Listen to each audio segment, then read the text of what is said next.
Hello again, everyone. So, I have news. I have solved Control Panel. Now, the means in which I did it was technically unnatural. Last time I mentioned that there was a chance that I would go and read the level code to try and figure out what this level is about. And that was what I ended up doing.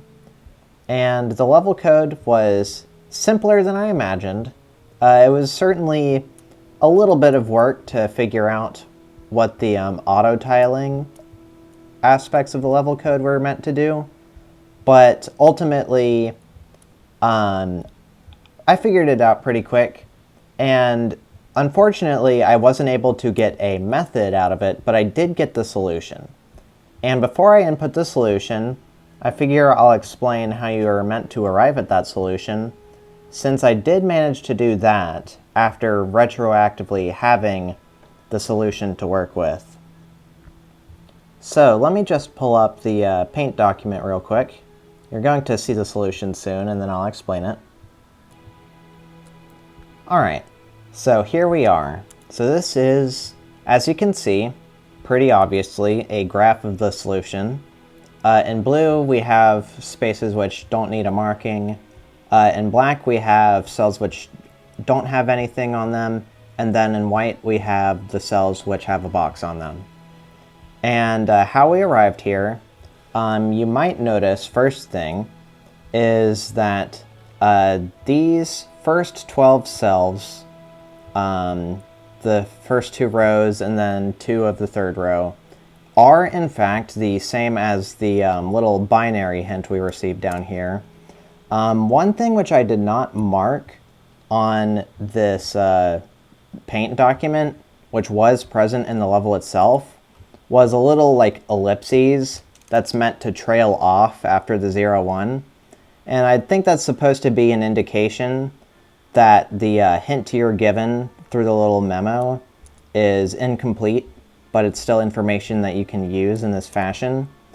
So that's meant to give you some givens. And then, of course, what you do next, that was the next major puzzle for me to figure out. And it was only after, figuring out, basically reverse engineering the final solution from the level code, and then putting it into this, and then analyzing some properties of this, that I was finally able to figure out what the puzzle was about.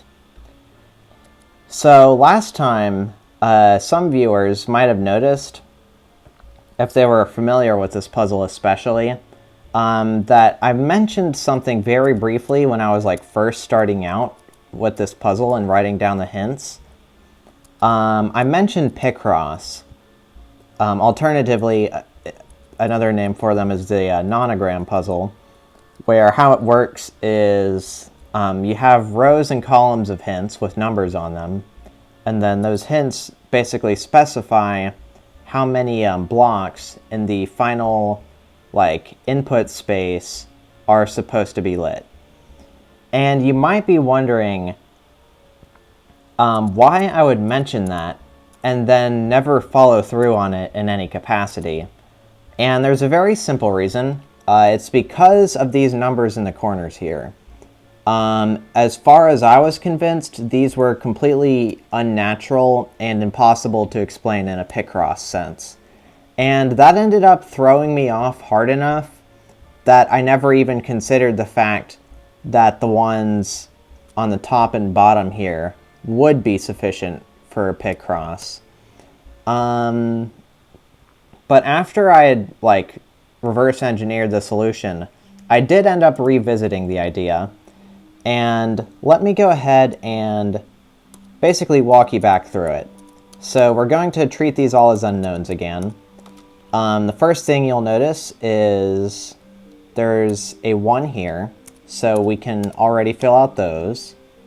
Then we have a 4 here, and one of the cells is dark, so we can go ahead and fill out these. Then there's, let's see. So there's, trying to figure out, I was able to somehow narrow these down, but these 2s here, there's only one in this column and one in this column, and there's only one in this column. And then there's one extra in this row and two extras in this row. And since that's how the hints work out, by combining the rows and the columns here, we can rule out these cells as being dark. And then this is where I couldn't figure out the rest for a while. Now, there's only 3 possible combinations which do work here, or which you can test, which all seem to match up with the hints. Like, you just need one in this column, one in this column, and one in this column. And then one of those 3 is on this row, and then the other 2 are down here, which leaves 3 different things you could test. And for a while I was convinced that there wasn't really any way to figure it out other than brute force. And I was pretty close to determining that there just wasn't a way to figure it out. Or, no. What actually happened was that I was reasonably sure, because it's a Jacob Scott puzzle, that somehow these weird corner hints were actually meant to give a clue as to how I was supposed to fill in this space. But I figured it had to be something so nebulous that I would just have no clue what it meant and then get angry at it when I realize it in hindsight. Because, like, you can't interpret these as normal pick-cross clues because, firstly, they're not even in the right place to correspond to a row or a column. And furthermore, you can see these ones across, they have conflicting numbers on them. So I figured for the longest time that if these were clues, there was no way they could possibly be pick-cross clues. And it just took a bit of, like, complaining to myself for a good few hours, and also just posting about the puzzle in the group chats I'm in. Someone mentioned that they got it easily. And as you can imagine from the perspective of someone who hasn't solved it yet, hearing that someone gets a puzzle easily when you've been struggling with it for hours on end, it definitely starts to get to you. But right when I was about to throw in the towel and, like, basically just give up on trying to figure out what these meant, suddenly the idea just sort of struck all at once. I think what led me to it was asking, what is the point of the 0 and the 3 in the corner? Like, why is it important to know what the 0 is, and why is the 0 present in the clues? And I think it was at that point which I just sort of, like, I forget what the specific thought process was, because there was a lot that was happening at that time. But I eventually realized that the 0 and the 3 here, if they meant something other than a row or column hint, I finally eventually arrived at the potential idea that they're actually a diagonal hint. Now, diagonals I don't think normally exist in Picross puzzles, and I had never even, like, conceived of such a thing before, which is probably part of why it took me so long to even, like, consider the possibility. But after that happened, everything fell into place pretty quickly. Because you'll notice on this diagonal, the 0 means that this one has to be dark. And then this 3 diagonal, we have 1, 2 light, and then 2 dark. So by process of elimination, this one has to be light. And then with our row and column information, we now know that this one's dark. And since there has to be 1 in this row, that goes and sets that. And then finally, we arrive at our solution. And there was one more thing I was going to complain about, because I did finally figure out what the diagonals meant, but the 2s and 3s here still threw me off greatly. Like, these 2s and 3s were a large part of why I had so much trouble even like reconciling the fact that I was dealing with the Picross here, because like even more so than like the 0s and the 3s in the corner, I couldn't figure out what these could possibly ever be referring to. But then I sort of like, I remember when I was first trying to spot symmetries in this puzzle, I remembered noticing that there were some diagonal symmetries here. Like, I was wondering if it was possible that this whole thing was like rotationally symmetric, or symmetric across a diagonal, and that was the case for these 2s and these 3s, and then the same for these 3s and these 2s across this diagonal. But I never thought about it more after that, because there wasn't like a symmetry which covered the whole thing. But after complaining a little bit more about how I didn't get what these meant, I thought about it, and I thought back to that moment, and then it suddenly clicked with me once again. So these hints here, that are not in the corners but are one away from them, these are also diagonal hints, but these are for, more specifically, these sorts of diagonal lines. So, as you can see here, this 3, it covers 1, 2, 3 along this diagonal, and then this 2 covers 2 along this diagonal, and then the same for these 2 and these 2, which are equivalent. So that's what those mean. And that's the final solution. I'm not quite done talking about this puzzle just yet. You might remember last time I went on a giant detour of trying to like reverse engineer some sort of laser shenanigans and like sort of brute force testing a bunch of pressure plate combinations. As it turns out, the only thing that's going on with the lasers here is just that off screen there's a bunch of lasers. Some of them are on and some of them are off, and you just have to push all the boxes on the right pressure plates to turn the ones that are on into ones that are off. And then when every laser is off, there's no more like lasers that are targeting this mirror here. So it's literally just a password check. There's nothing fancy going on there. I sure did spend a lot of time trying to brute force it, but I think the sound fall off distance is just a little bit too unlenient for me to have ever been able to do that. Like, it's only on this specific pressure plate here that I ever actually heard a noise. I think I would have been able to hear some noises, potentially if the laser shenanigans were like just even like half a room closer. But this was the only one which was like just the right distance for me to actually hear something. And it's funny that I did, because it sure led me down a rabbit hole. Anyways, final thoughts on this puzzle. I'm not going to input the solution here, just because you already know, and I already know, and I've already done it. This was an alright puzzle. Again, like, pretty simple. Like, I perfectly understood what this meant. Even if I had a little bit of issue, like, knowing for sure that the memo meant what it meant, it was ultimately helpful in the end.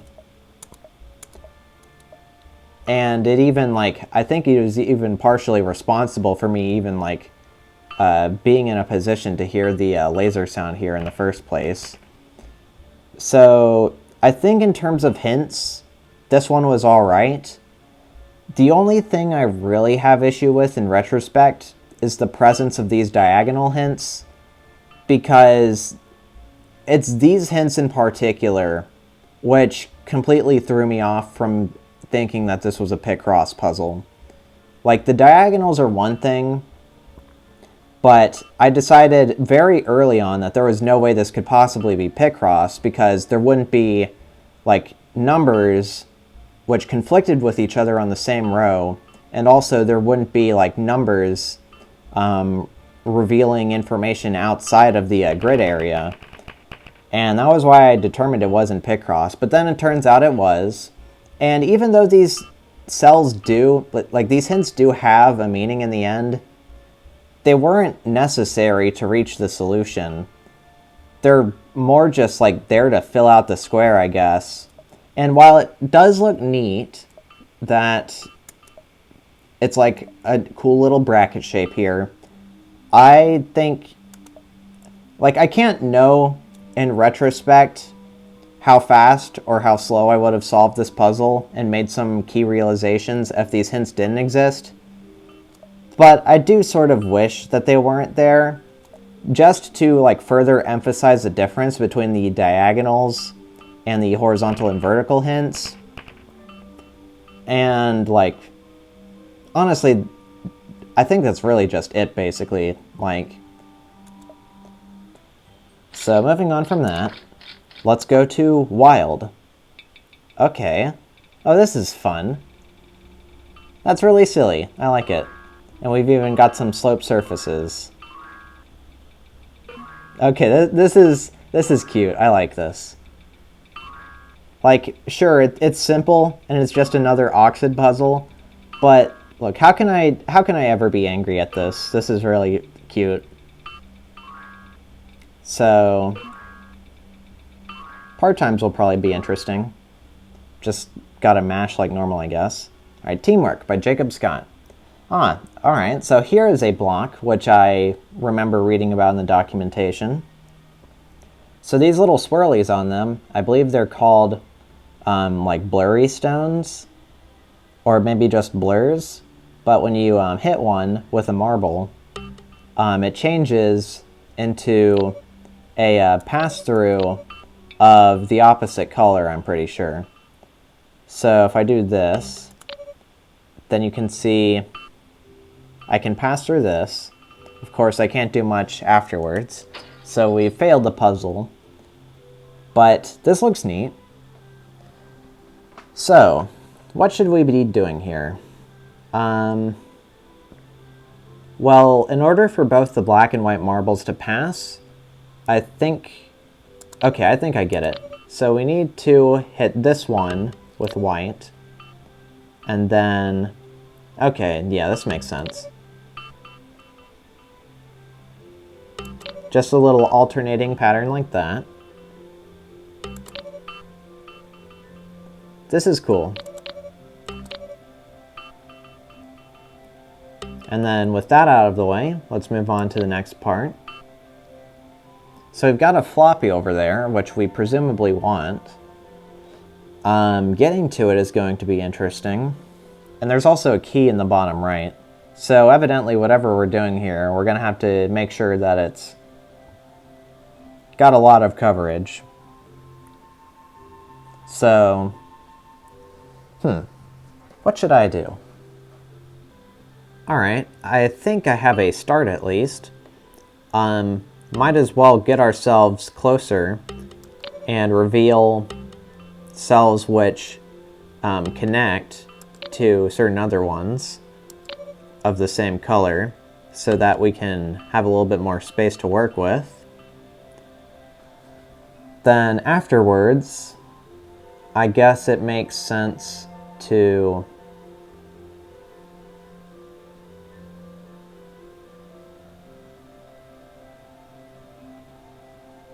actually, I noticed there's an asymmetry. If you look at the third column here, the top and bottom ones, there's one in the top but not in the bottom. So that's interesting to know. I think what I might want to do, I'm just going to play around, I guess. So I'm going to do this. So that lets that pass through. And then I'll hit this. And then I'll hit this. So now the white one can pass through to there. Now, this does get a little bit irksome. We're going to need a path for the black marble to get into here. So I think at the very least we're going to have to hit this one. Is there anything else we could do?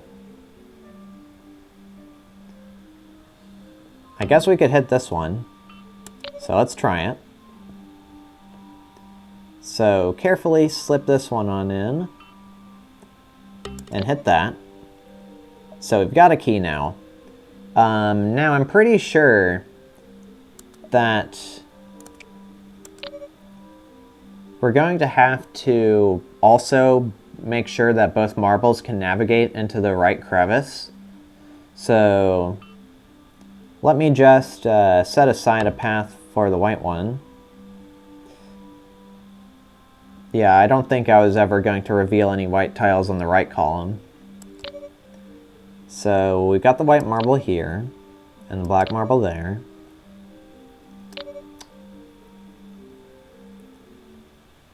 Okay, so we'll do this. And then that one can be black. And then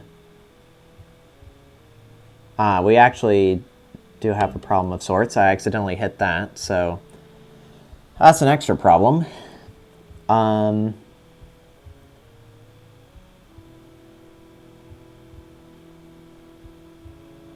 not sure if I can salvage this just yet. Let me think for a little bit.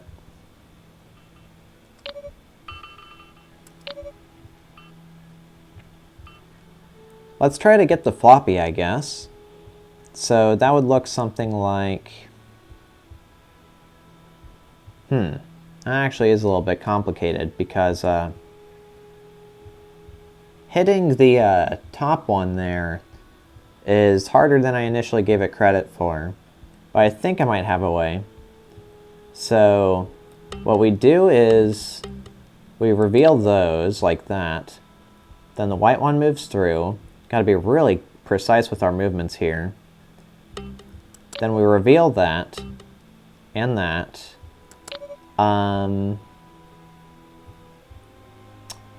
I wasn't thinking far enough ahead, I don't think.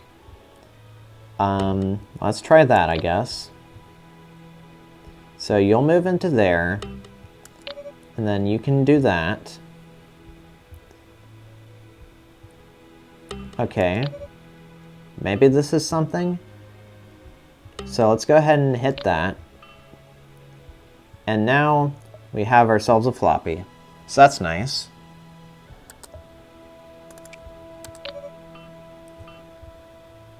So, how do we get to the end?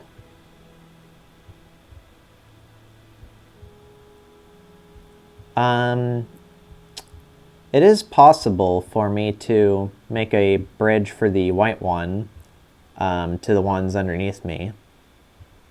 But we also need a bridge for the black ones. Okay, no. I think I have something. So I'm going to hit both of these to make them white. And then I'm going to hit this one.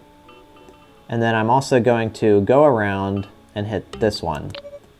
And now, with this one, actually we didn't even need to hit that one, but by doing this, we can hit this one, and that gives the black marble away across. And then, by hitting that and turning it white, cool. So we've made it out. I really should have been more careful, but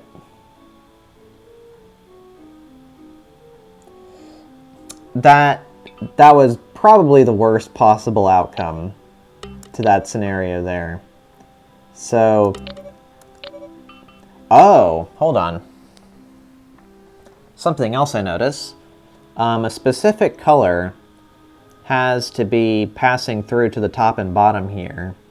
So that means that the floppy disk has to go to the black marble,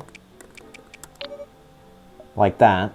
So this is the first real instance of like making use of the fact that the black and white marbles actually have separate inventories. Or no, it's not the marbles that have their inventories. Actually, if I can explain real quick, because I am pretty studied in the documentation at this point. basically how it works is a player can own several different marbles and control them all at once. But the player only has one inventory, but that inventory is basically shared across all the different actors that are owned by the player. So that's how, like, inventories would work in a meditation level, for instance. But with the switching of inventories here, we're utilizing a second player, which you can see is indicated by the different inventory screen. And that's how that works. Anyways, I have failed the puzzle, but at the very least, let's study this screen here and see what we would need to do to solve this, like, part afterwards, I guess. Because this part here is pretty trivial. So white on top and black on bottom. We've got bridges to build. I'm not sure if there's standable ground underneath the blur blocks in the lake there, but presumably there would be, because we have to cross in some fashion.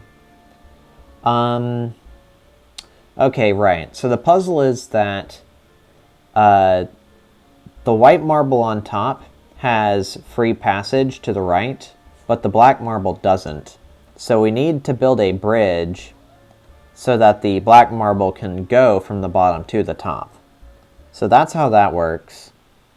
I'm guessing the blur blocks have to have standable ground underneath them, because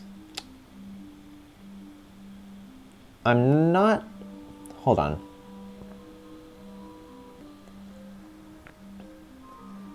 Yeah, okay, so here's what I'm thinking. The blur blocks have to have something standable underneath them, because otherwise, I'm pretty sure you can't push a push block onto something which has that sort of like overhead girder type stone in place. Like, that's not how push blocks work. They don't just overlap things. You can grow things with the seed, but we don't have those here. So I think that's how that works. So let's go ahead and get back here. I'll just take another quick look at this to try and memorize it. I don't think we should have too much trouble, though.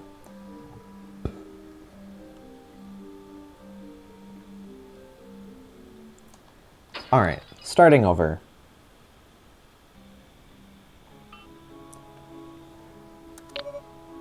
Alright, so we're back here. Not going to repeat the same mistake that I did last time. So we hit that. We switch to U. We want to give the black one the floppy disk.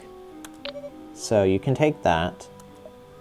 Then the white one should hit this. We can go ahead and store that in there real quick. And then we can hit these.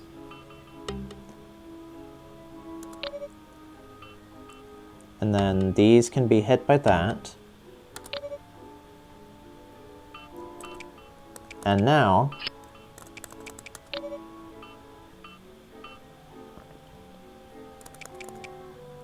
that's both doors open. Huzzah. So, what's going on here?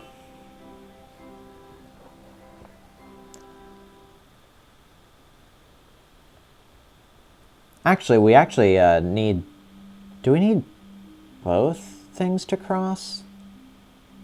Hold on. I'm taking another glance at the stuff over here. This is impassable by white, so we need to build a crossing for both marbles, is what I'm seeing here. Which means that... I see. So we need a construction which...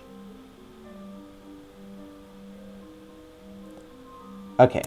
I think this isn't too bad. I'm just going to do it instead of explaining it. So I'm going to build a bridge here.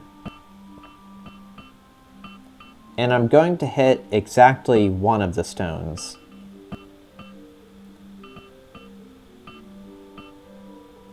Like so. Then, I'm going to build two separate bridges. One there. And there. So now, white should be able to cross over, and it can hit this, and now we will build another bridge for black to cross over. So that's how this should go, hopefully. So let's go ahead and do the little switcheroo.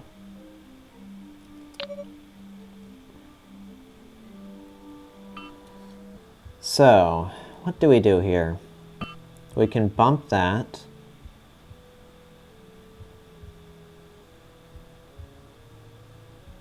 So, I guess we can check over here for a little bit.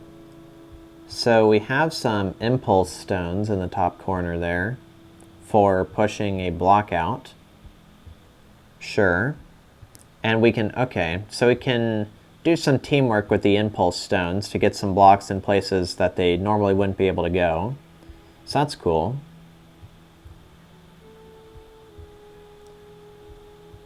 And yeah, so we need to specifically get this one block into the top right corner where it can bridge across for both. But before that, we need to figure out how to get the white marble in here.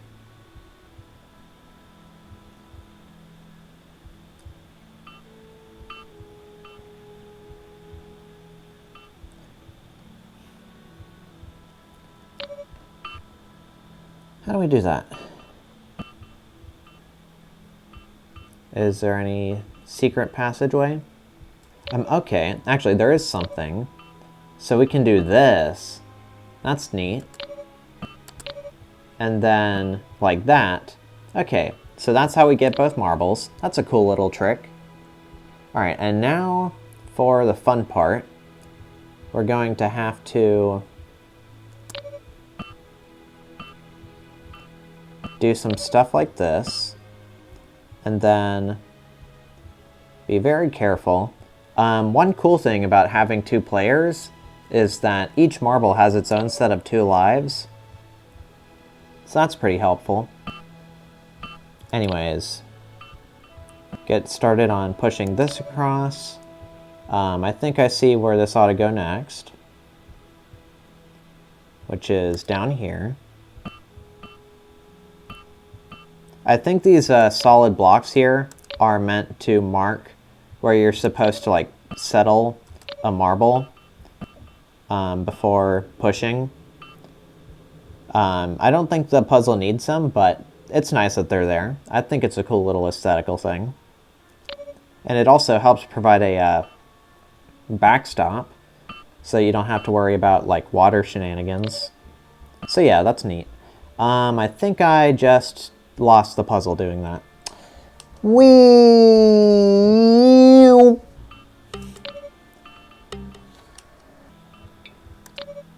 Okay, let's try not to repeat that mistake.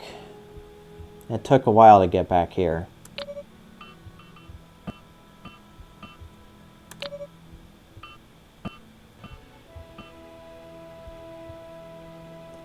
So this was the point of failure last time. Not anymore.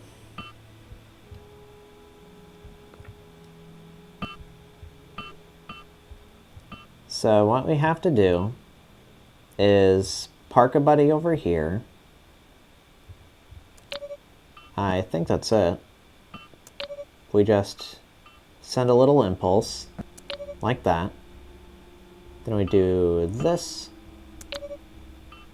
and a little bit of that.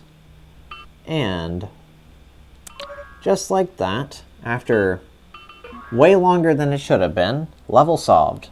That was cool. Yo-Yo by Jacob Scott. Oh, this is cool. Alright. So we gotta do some little pushing shenanigans. This is neat.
That'll be an interesting one to grind part times for, to say the least. There was a little visual bug there when I paused to turn my mic back on after solving it, but doesn't seem like anything broke too hard.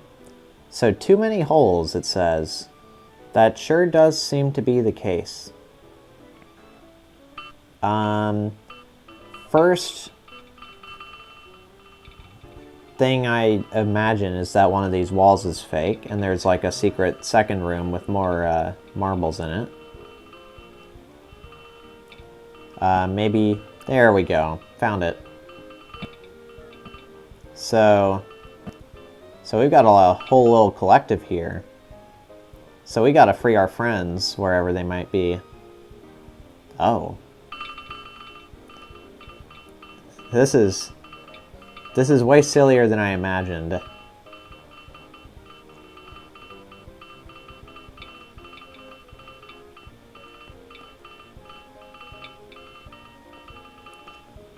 I think I figured out which marble is the center of the camera, if nothing else.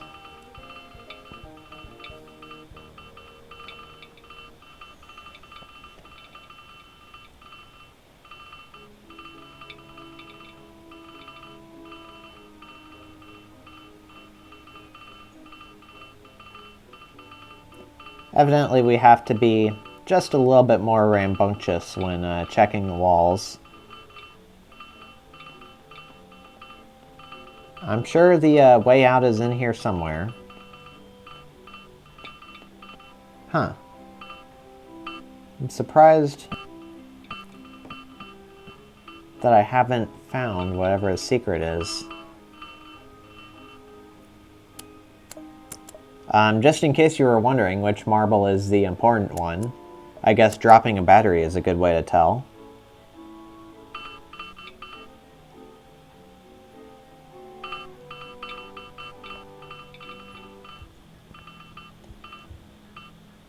Okay, second idea.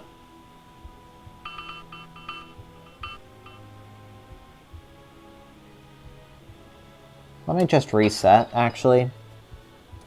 Second idea is that 4 of these holes are goal holes, and the rest aren't. That's my idea. So, check every 6 choose 4 combinations of holes, I guess. That's actually quite a lot. Not too many, but certainly a bit.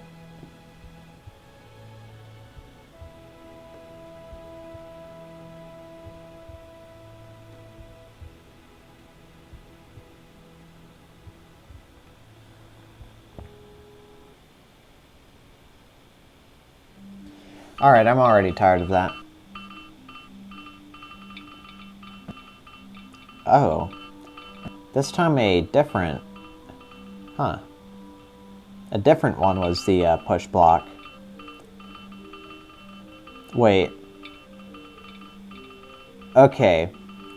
If the push block which popped out is random, then I'm wondering now if I somehow got the extremely unlikely probability of the necessary push block on this outer ring being in the corners where I couldn't push it. I'm not sure for sure, but that would be pretty hilarious if that's what actually happened. But I guess I'll do a little creepy crawly along each wall again.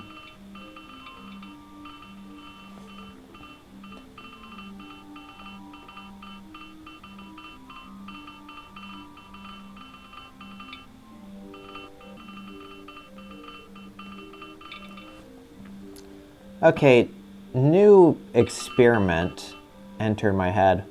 What happens if I try to push one of these into the other, like that?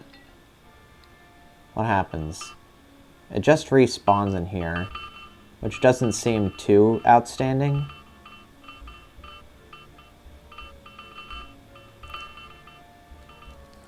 Hmm.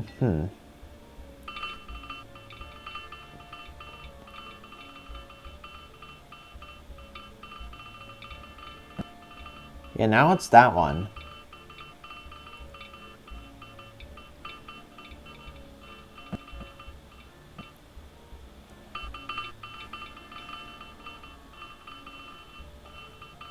If I got by the same statistical unlikelihood twice in a row, that'd be something to write home about.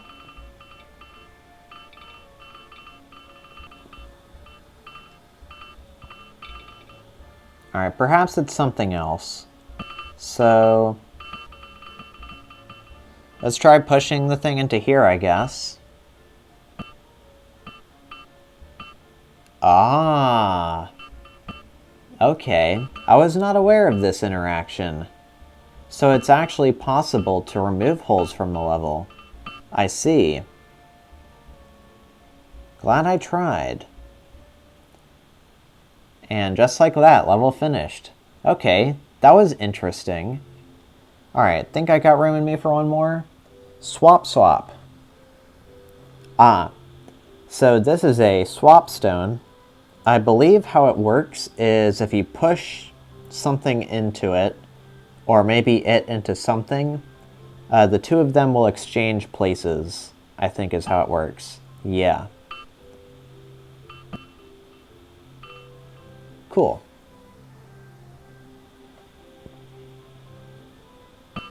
So, another thing is that it cannot actually move on its own, I don't think. Or in order to push it into something, it needs to have something on that end of it. So I think we could try to do this. Yeah. And now, this is presumably where it gets interesting. So,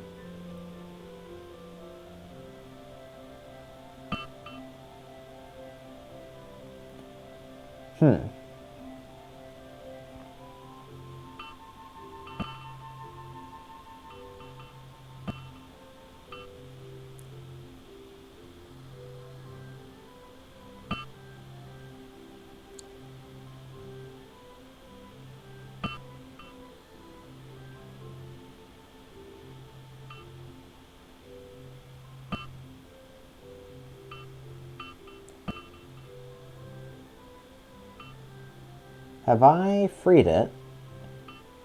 I'm not sure. I don't think I have just yet. I can get this out here now, which is maybe an improvement to the state.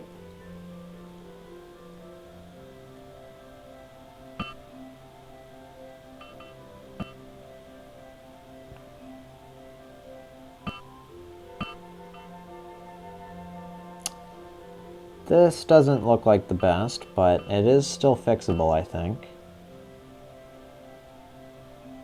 Alright, let's try that.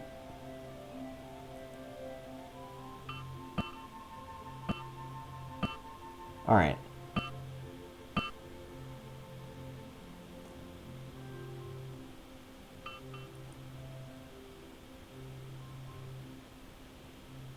Yeah, I think what I want to do is I want to try to... Oh, maybe this is something.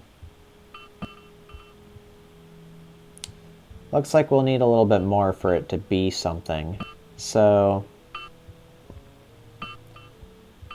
let's go ahead and push that out of it.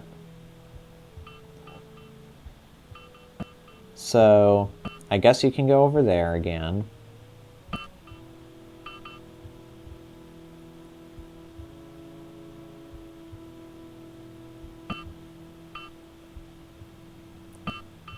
I think... Yeah, here we go. So here's a little trick. We can cycle 4 elements like this. So that's maybe an improvement.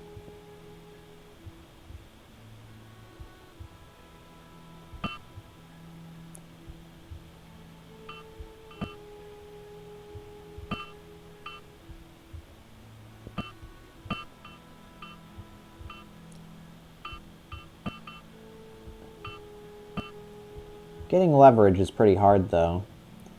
So let's go ahead and swap this out of the way, and then try to move that like that. Alright, so we freed something again, so that's nice. Like, we've actually freed something for real this time. So what now? Maybe... not quite.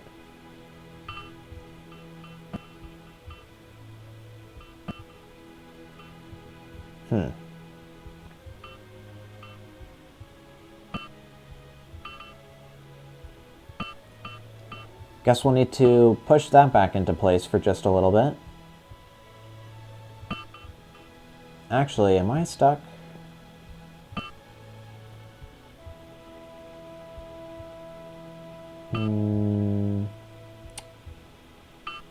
Debatable.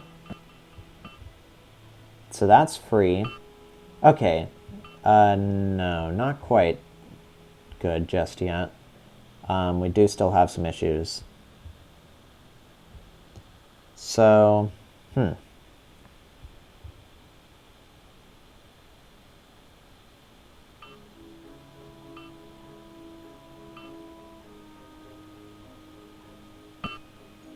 if we were to do this,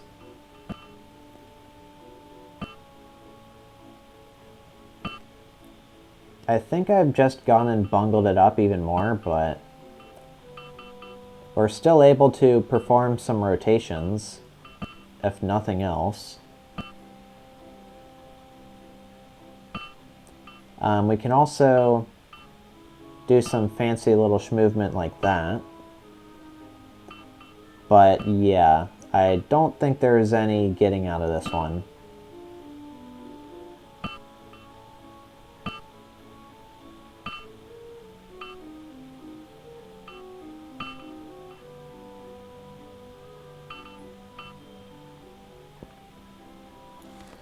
Alright, so let's reset. So, we start with a little bit of... how about that, actually? That looks neat.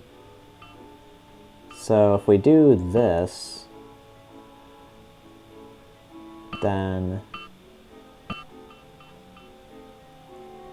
well, now we need something down there.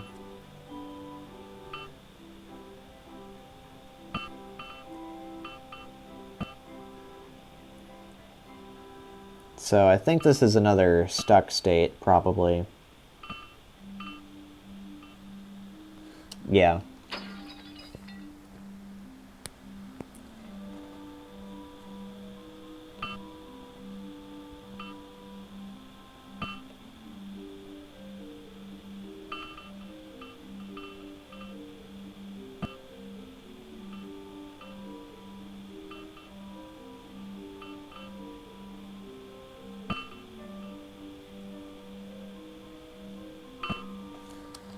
I think having something in this little, like, top space here is important, because I don't think there's enough in terms of, like, leverage otherwise. Like, we need to be able to push this upwards. Like that.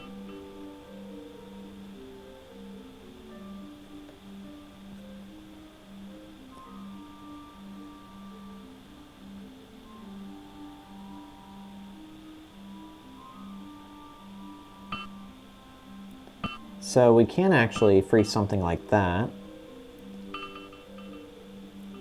And then maybe push it out of the way like that. And then...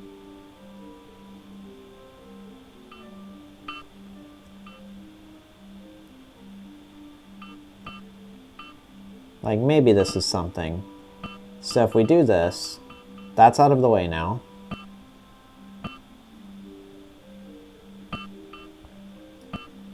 We can go ahead and cycle these to get that out of the way. And now we're almost there, but still missing something important. So swap you back.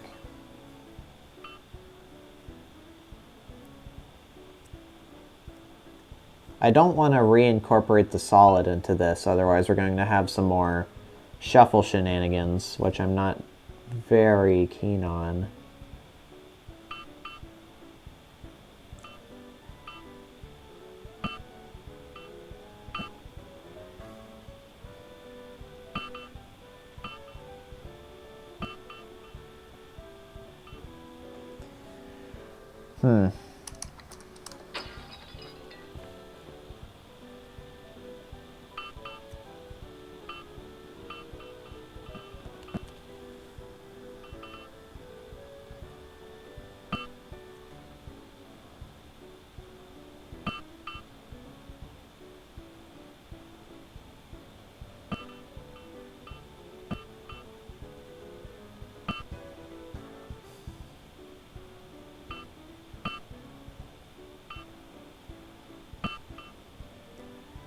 If it was possible to shuffle these to get just a normal, here we go.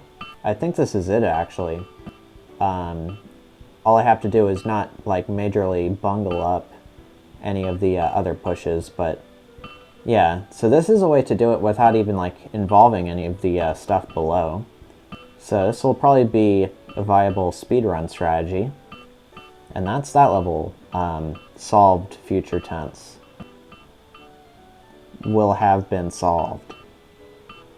So, just pushing these all into place as you would. Wonder if I'll get part-time for this. Part-time's probably like a minute or something. Just do everything but faster.